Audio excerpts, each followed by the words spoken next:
Before the break, we asked you at home, what is the blood alcohol limit of a skipper on a boat? And the correct answer is 0.05. The skipper of any vessel must have the blood alcohol reading lower than 0.05 here in Queensland. And we've just rocked up here at RQYS, that's the Royal Queensland Yacht Squadron. We're going to go check out some of their great sailing boats, from the cruisers to the trailer sailors. So follow me, let's go have a look at these beauties.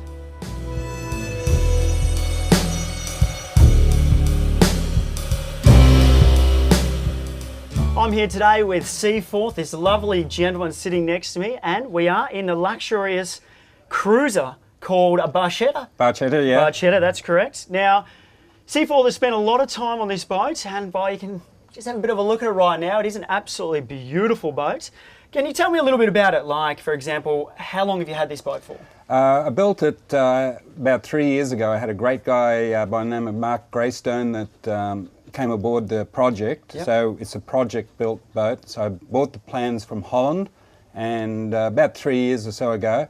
And Mark, he proceeded to build the boat. Yep. Okay. From scratch? So from, we're talking from scratch, everything? Yes. Okay. Yes. And then, so roughly how long have you had it for now? 3 years, let's say 3 years, yeah. Say 3 years yes. now. And it's never let you down? You've never had any problems? You never bumped into another boat, anything like that? It's done everything that you wanted to do? No, it's a perfect boat in my eyes, yes. Yes, fair. Yes. Well, that's always good, Yes. definitely. Now, when I get on here, I see, you know, a lot of ropes, a lot of little wheels and everything. Do you ever get confused about where these ropes go, what you're going to be pulling in, all that kind of stuff? No, I've been sailing for a long time, Yes. and everything is marked, everything has a place, so it's pretty well thought out. And the design, that's where that sits, and that's where it is, you know. So everything is very, very thought out. So these boats, being the cruisers, they design all the same. They sit exactly that way. The wheels that way. You know, your ropes are going to be in that spot in every single one of them. Yes, Is that what you're saying? yes, they would do. Yes, you'd be very foolish to change whatever the designer says. Yes, definitely. Yes, definitely. Yeah. No, that's it. And what about, so when we go out on the weekends or during the week for a bit of a sail, where's your best destination to kind of head to? Moreton Bay is such a great place in itself. There's many places, but Moreton Island, for instance, Yep. Peel Island, a little place, Myora on Stradbroke Island is a beautiful place. There's just many, many places to get out of the wind and just... Kind of too many to choose from. Yeah, there is, yeah. Yeah. That's amazing. I guess for something like this, for this kind of size, now, Yes. are they hard to maintain? Like, obviously, being sitting in the water and the marina, do you have to clean them on a regular basis? Are you out there with the buff on the side? No, look, a boat, I think, has to be your passion, and you have to be at it all the time, loving it, and the maintenance should be I find it pleasurable myself. Yep. It's not everyone's choice, but I do find it. I'm very lucky with a lot of friends that help me with it. So it's just been up on the slip, having its bottom anti-fouled, and my friends come down and give us a hand, which is greatly appreciated. Always. But good fun. Yes. You know, so we have a good time with it. So it becomes a central sort of thing for all our friends too. Beautiful. Now, just going back for the people at home, now, anti-foul meaning? That keeps all the barnacles and weeds and the slime off it for about, you can get up to 18 months with that. Okay, Yeah, so and that happens from them just purely sitting at the marina like yes, it is now? yes, and it not does. hitched up? That's the correct, water. yes, yes. Fantastic. All right, so, and for one last thing, everyone for being at home that want to get out and enjoy this, is this a kind of boat that you would you can kind of kick back, have a bit of a cocktail and relax, or is it all hands on deck when you kind of step on something like this? We like to make it go as fast as possible when we're sailing it, racing it, that is. But when we're cruising, we're pretty laid back. It's got an autopilot. It basically does its own thing, and Yep. it's an easy boat to sail. Okay. Very easy boat to sail. Fantastic. Always a good thing, definitely. Well, such a beautiful boat. I think Thank you've done you. an exceptionally good job with the Yes. Barchetta. And we might leave you to it. We might head out there. It's definitely warm here today, for sure. Hi there, we're coming to you from Wynnum Marine, and you'll be pleased to know that there are many great entry-level boats on the marketplace. So once you and your family have decided on what boat you need, then we look at other things like rod holders and electronics that you might need to use as well. So we're going to meet Darren and the team at Wynnum Marine, who've been in the game for over 60 years. So come on, let's go and meet the gang. G'day Darren, thanks for having us, mate. That's No great. worries. Now, for the average punter out there, we've got ourselves the package. We've got a boat, a motor and a trailer. Right. Where to from here? Okay, well firstly I suppose we've got to find out where you're going to be using it Okay. and who with. Yep. So are we going to use it in the fresh waters? Are we going to use it just out in the bay here? Yep. Who we're going to be using it with. So is it just yourself and the mate? Is it yourself and the family? Yourself and the dog? Yep, no worries. Yeah, you don't want to leave Bluey behind. That's right. And then from there we have to work out, probably the most important thing is to start getting all of our safety gear all together and ready. So which is first and foremost to make sure we're right. Great. So, okay, I've got myself a 4-metre tinny. Right. And a trailer. How much of those different accessories that you've just talked about can the average Joe do himself or herself? Okay, with those few things is just basically safety gear. So that mostly is just stored in the boat, so not a problem. But then when it comes to with the boat with navigation lights, battery fitted, etc. like that, it is better if you can get it installed at a reputable marine dealer, someone that can actually fit it correctly. Yep. And that you're not going to have any troubles down the track with the local law enforcement, that it is fitted correctly and abides by all the laws. That's great, no worries, and some safety tips there from Darren. All right, well, looks like that's the first place where we start to get this package together. Can we have a look at some of those safety Yeah, kits? certainly, come through and we'll have a look and see what we have. Great. So here we are, we've got some of the basic safety items. Darren, let's walk through the paces, mate, on these. Okay, this is your basic minimum requirement safety gear. So you have your adult life jacket, either PFD one or the level 100, which it's known as now. So you need to have one of them, one per person. So every person that's on board needs to have one life jacket for them. Okay, so you have that. You can get them in jacket style as well. The advantage there is with your comfort, etc. So but that's your minimum requirement. You have your anchor rope and chain setup. Does the length vary on the ropes? It does, yeah. So it depends on where your usage is. So if you're going to use it in deeper waters, etc., then obviously you're going to use get the longer rope that's going to suit your needs. Righto. Okay. And then your paddles. You need 2 of them. Yeah, I've put out here is your V-sheet and flares. Yep. Okay, for your emergencies, and also a signalling device. Right. Also need to take on board is your buckets, and then also water. For everyone. Yep, no worries. So with these life jackets too, there are some safety rules and regulations that we need to know? Yes, there is. Okay, and also different types for different applications. Okay. So if you're going to be using it for wakeboarding or skiing, there's different types of vest style, and then also there can be the actual PFD ones or level 100s or level 150s now as well. That you wear them as a jacket style, which are built for comfort. While you're wearing them full time. No worries. But also just going to make sure that they're within Australian standards. Righto, yep. Okay, all life jackets need to follow Australian standards. And there is some life jackets as well that need to be serviced every now and again. Now Darren, with the flares here, 2 things. One, is there an expiry date on them? Yes, there is. And the second question is, once they've been used, how can we dispose of them? Okay, the best way, always should check them quite regularly just to make sure that they're not expired. Because it is illegal to be carrying them on board while you're out there on the water with expired flares. Keep an eye on the date. There's just a little symbol on here that just tells us that this one is expiring in Feb 2015. Okay, so you have a few years to go in that, but then once they do expire, do have to discard them through the Coast Guard. Great. Or Water Police. Or Water Police, okay. So we've got the first box ticked, and that's safety. We're now legal, but what about electronics?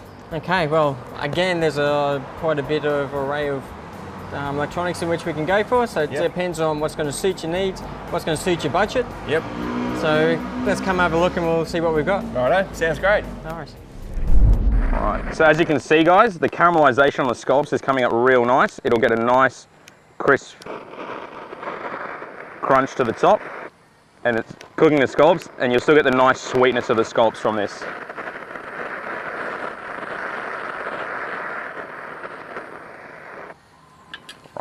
So we just season it up a little bit. Remember, always season everything, because if you season everything, it's just going to bring out the flavours a lot more. Salt and pepper if you want to use pepper, that's all you need, honestly. What I'm going to do, ring mould in the middle. Tuna. As you can see now, as we come back from the break, the tuna's cooked out a lot more in the citric acid, so it's really going to bring out the flavours of the tuna, yeah? All right. So, in the mould, goes your tuna. Now just give it a little bit of a press down so it all holds together nicely.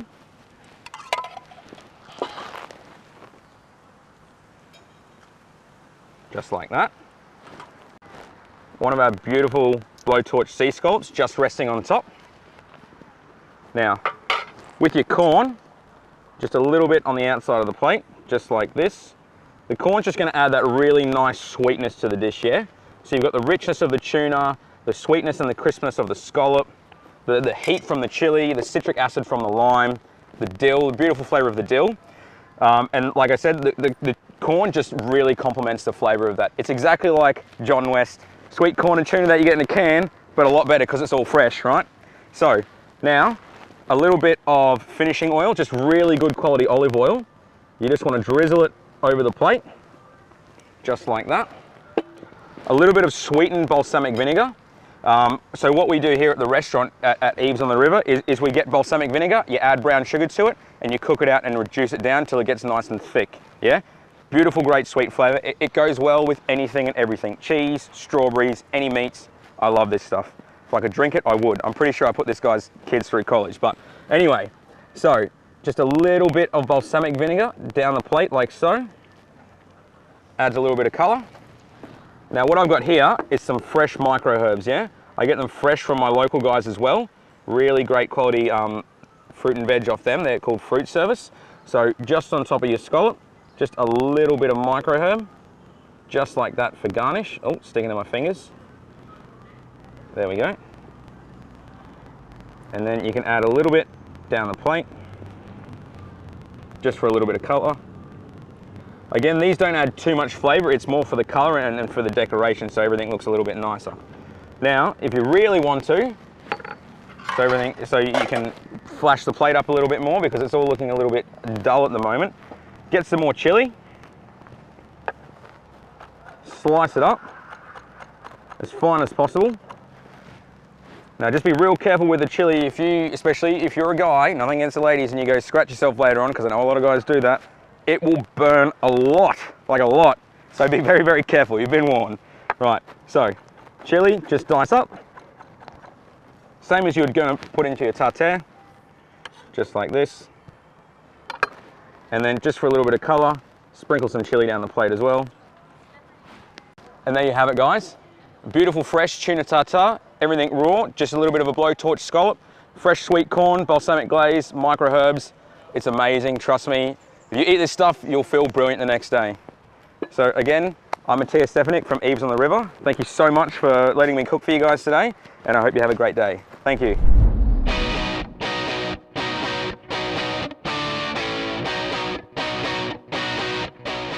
You must trust me.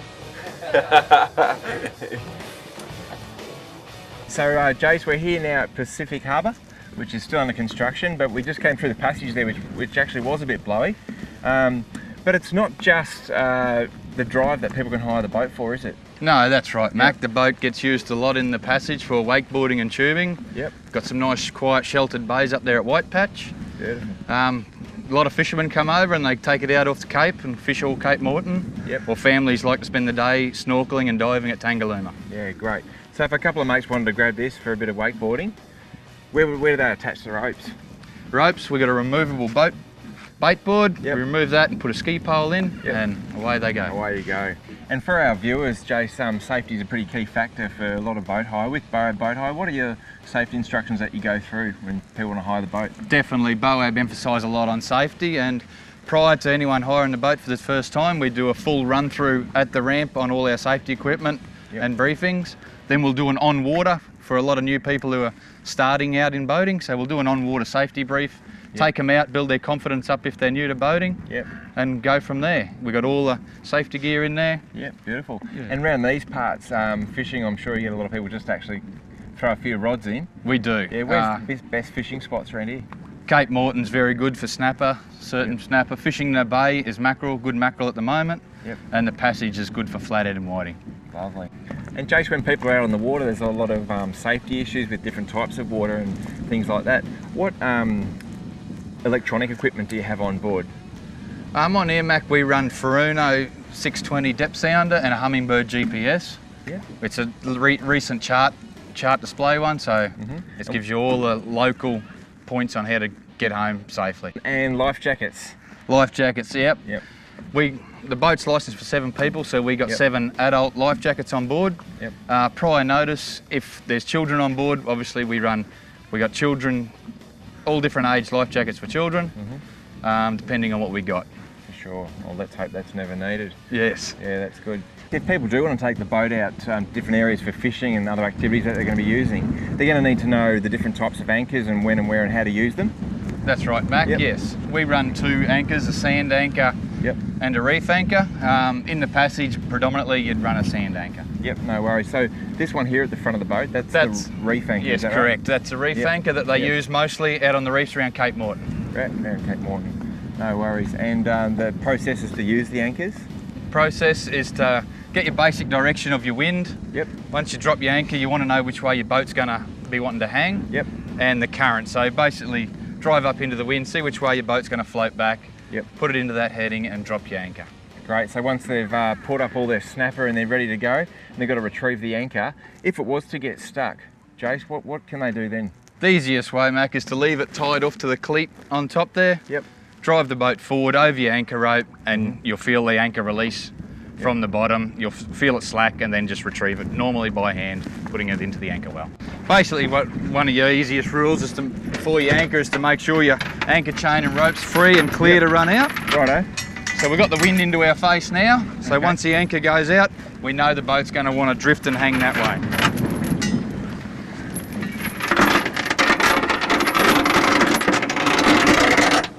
Once you drop the rope, you obviously got to make sure your feet and all that's clear.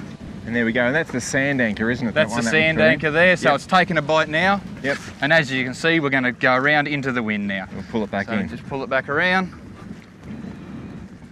So you always drop it towards the direction that the wind's coming from. And know which way your boat's going to lay into. Yes. Great. When going boating, being prepared for emergency means letting someone on land know the details of your trip, having a marine radio to communicate with someone on shore, making sure everyone on board the boat knows how to put a life jacket on, and having the appropriate safety equipment on board your boat. For more information, visit www.msq.qld.gov.au.